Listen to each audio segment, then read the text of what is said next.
আমার মা কোথায়? কার এত বড় সাহস আমার মাকে বন্দি করে রাখে?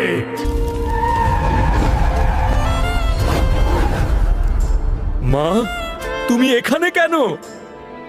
মা, তুমি চিন্তা করো না, আমি এই জাদুর আয়না ভেঙেই তোমাকে বের করব।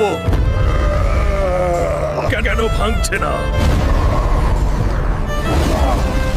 আমার এত শক্তি দিয়েও কেন ভাঙছে না? হাল্ক, গায়ের জোরে এই আয়না ভাঙবে না।